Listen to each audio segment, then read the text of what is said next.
भाई आज तो सबसे पहले ये कि इतने दबाव के अंदर हिंदुस्तान है, वो क्या टीम कोई तब्दीली करेगा टीम के अंदर या वही टीम खिलाएगा? मेरे नहीं ख्याल कि कोई तब्दीली करेगा, क्योंकि एक मैच के बाद तब्दीली तो नहीं बनती। लेकिन अगर खुदा ना खास्ता उनका कोई खिलाड़ी 100% फिट नहीं हुआ तो इंडियन टीम तब्दीली करेगी। लेकिन आपको लास्ट मैच में याद होगा मोहम्मद शामी को जिस तरीके से क्रिटिसाइज किया गया था, जिस तरीके से टारगेट किया गया था सोशल मीडिया पे और हर जगह पे, आज विराट कोहली भी उनके लिए खड़े हुए। विराट कोहली ने भी जो ट्वीट किया, उन्होंने कहा कि ये ज्यादती हो रही है मोहम्मद शामी के साथ, जो इंडिया के बेहतरीन प्लेयर हैं, और ये सिलसिला अब रुक जाना चाहिए। तो उनके साथ मसाइल इस तरह के भी तो बहुत सारे चल रहे हैं। अगर हार जाए तो एक मुसलमान को पकड़ लेते हैं, चलो जी इसको टारगेट करते हैं। जब तक इन तमाम चीजों से और फिर सबसे बड़ी चीज मैं आपको बताऊं कि आपको याद होगा फैसल साहब, जब पाकिस्तान से इंडियन टीम मैच हारी थी तो उस वक्त विराट कोहली हो, महेंद्र सिंह धोनी हो, इनका जो जेस्चर था वो बहुत ही शानदार था। उनके स्पोर्ट्समैन स्पिरिट, वो गए, बाबर आजम, रिजवान, सकलैन सबसे जाके खुद ही मिले थे, उन्होंने मुलाकात की थी। इसके बावजूद भी कि जो भी सूरत हाल उनके, वो तो खैर उनके पास कोई ऑप्शन भी नहीं था ना, इतनी बुरी तरह हारने के बाद उनके पास ऑप्शन भी नहीं था। जाहिर उन्हें कुछ ऐसा फुटेज जरूर बनाना था। लेकिन आपके ख्याल में शामी को आज खिलाएगा हिंदुस्तान? बिल्कुल खिलाएगा फैसल भाई। मैं इस वजह से ये बात कही आपसे कि 2 साल बाद मैच हो रहा था, बहुत इंटेंसिटी थी दोनों जानिब से, जो सूरत हाल थी, इसके बावजूद भी जो चीज अच्छी थी उनको अप्रिशिएट करनी चाहिए कि वो जाके मिले, स्पोर्ट्समैन स्पिरिट का मुजाहरा किया, दैट्स वेरी गुड। जहां तक बात है इंडिया और न्यूजीलैंड के मैच की, अब इसमें हमें देखना होगा कि इतना आसान कीवीज भी नहीं होंगे, लेकिन स्लाइटली एज इंडिया को जरूर हासिल है, क्योंकि उनकी पूरी वहां पर मौजूद थी। बिफोर वर्ल्ड T20 IPL खेल रही थी, फिर ऑन पेपर भी खासी स्ट्रॉन्ग टीम है। एशियाई कंडीशन में वो पाकिस्तान का मैच एक था, वो हो गया अपनी जगह पे।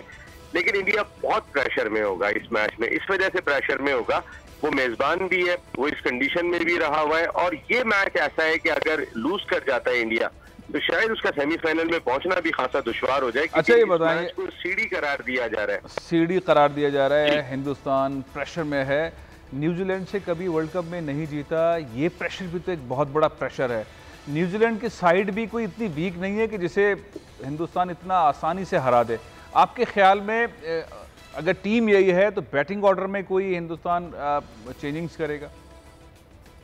मेरा नहीं ख्याल। वो केएल राहुल और रोहित शर्मा के साथ ही ओपन पे जाएंगे, विराट कोहली 3 नंबर पे बैटिंग करेंगे। अब 4 नंबर के ऊपर सूर्या कुमार को हो सकता है ये लोग चेंज कर दें, क्योंकि वो उस मैच में भी उस तरीके से परफॉर्म नहीं कर सके थे। इनके पास ऑप्शन बैटिंग के अच्छे खासे मौजूद हैं।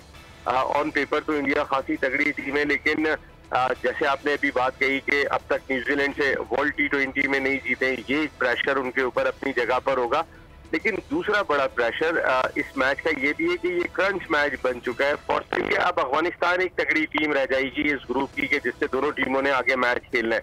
लेकिन ज्यादा इम्कानात ये हैं कि अफगानिस्तान को ये दोनों टीमें शिकस्त देने में कामयाब हो जाएंगी। लेकिन आज का जो मैच है उसकी जो फातेह टीम होगी वो शायद पाकिस्तान के साथ ग्रुप बी से सेमीफाइनल में पहुंचने में कामयाब हो जाए, उसके लिए रास्ता बहुत ज्यादा बन जाएगा।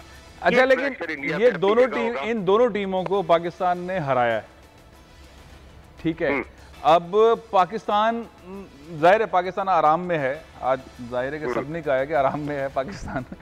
आपके ख्याल में टॉस कितना बड़ा अमल दखल होगा टॉस का, और टॉस जीतने के बाद क्या यही हम देखेंगे कि जो टॉस जीतेगा वो बैटिंग करवा देगा अपोजिशन को?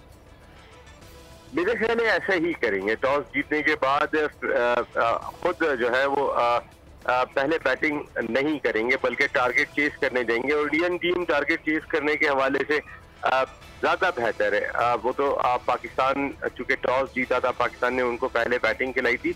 वो जो 10 विकेट का दबाव है ना, उससे अभी इंडियन टीम कैसे निकल पाई है ये भी जरूर देखना होगा। दूसरी चीज, इनके अपने इंटरनल मामला, धोनी को मेंटोर रखने की वजह यही थी कि रवि शास्त्री जो हेड कोच है उनसे संभल नहीं पा रहा था। जो इख्तलाफात इसके साथ साथ रोहित शर्मा के दरमियान बढ़ते चले जा रहे थे, वो ग्रुपिंग बढ़ती जा रही थी। तो धोनी को लाने का मकसद भी यही था कि इस ग्रुपिंग को कम किया जाए। अब धोनी के आने के बाद क्या असरात पड़े उस ग्रुपिंग पे, क्योंकि जिस तरीके की हजीमत वाली शिकस्त हुई अगेंस्ट पाकिस्तान 10 विकेटों से, उसके बाद तो मेरे ख्याल सभी लोगों का ने अपने एंटीना बिल्कुल खड़े कर लिए होंगे कि भाई ये तो बहुत ज्यादा हो गया, अब करना क्या है। अब अगर एक पेश पे भी नहीं आए विराट कोहली और रोहित शर्मा या जो ग्रुपिंग इंडियन टीम के अंदर कहा जा रहा है कि पाई जाती है, तो फिर तो बहुत ही मसाइल बन जाएंगे। और विराट कोहली ऑलरेडी कह चुके हैं कि इस वर्ल्ड T20 के बाद वो क़यादत नहीं करेंगे। नसीम, ये कंट्रोवर्सी है क्या? क्या ग्रुप बंदी है? कौन कौन से दो बड़े ग्रुप हैं? और क्या वर्ल्ड कप के अंदर भी कोई ऐसी खबर निकल कर आई है जिसे धोनी की मौजूदगी में कवर अप करने की कोशिश की गई हो?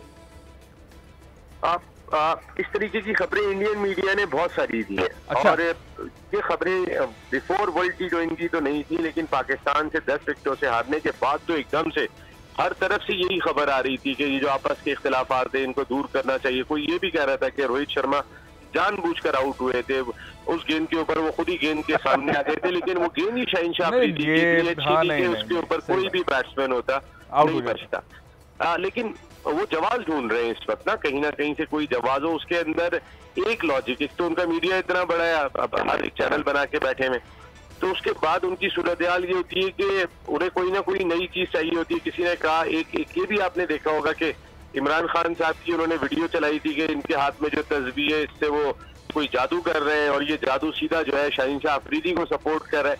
मकसद मुख्तलिफ किस्म की मुख्तलिफ बातें वो करते हैं, जिसमें खास तौर पर डिस्कशन जो हुई वो आपस की रिफ्ट के ऊपर हुई कि इंडियन टीम 100% नहीं खेली है 100%। अच्छा, ये बताएं कि आज जो है वो, अगर हम ये कहें कि न्यूजीलैंडर्स जो हैं वो उनका अपर हैंड है या इंडिया का अपर हैंड है?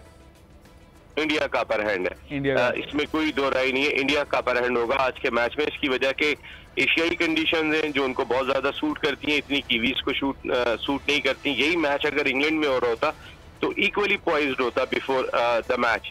हर आदमी कह रहा होता ये बराबर है, लेकिन जो कंडीशंस हैं वो इंडिया को सूट कर रही है। अच्छा नसीम, ये बताएं, दूसरे पूल में जो हो रहा है, इंग्लैंड ने हरा दिया ऑस्ट्रेलिया को, वो भी जाहिर है पाकिस्तान इंडिया जैसा ही मैच होता है जब ऑस्ट्रेलिया इंग्लैंड खेलता है, तो दूसरे पूल में पाकिस्तान के सामने कौन सी टीम आ सकती है? अब तो पाकिस्तान के हाथ में कि हम किस टीम को लेकर आए। देखें, पहली मर्तबा ऐसा हुआ है, जैसे आपने कहा कि हम तो आराम से बैठे हुए, टीम आराम कर रही है, पैर पे पैर रख के बैठे हुए, जो कौन क्या खेल रहा है, मैचेस को एंजॉय कर रहे हैं। अभी हमारे पास ये फिक्र नहीं है वो उसको हरा दे, वो उससे जीत जाए, हम इससे जीत जाए, वो उससे हार जाए, रन रेट ये हो जाए, जो अक्सर वर्ल्ड T20 में हमारे साथ होता है। पूरी कौम इसी सोच में रहती है और मैच देख रही होती है, दुआ कर रही होती है। आज न्यूजीलैंड हार जाए, आज अफगानिस्तान हार जाए, तो अल्लाह ने और हमारी टीम ने हमें जो है वो कम से कम इन सोचों से तो निकाल दिया। दुआएं और चीजों के लिए मांगे क्रिकेट के अंदर। बहुत बहुत शुक्रिया नसीम राजपूत। सब्सक्राइब करें और बेल दबाएं ताकि कोई खबर रह न जाए।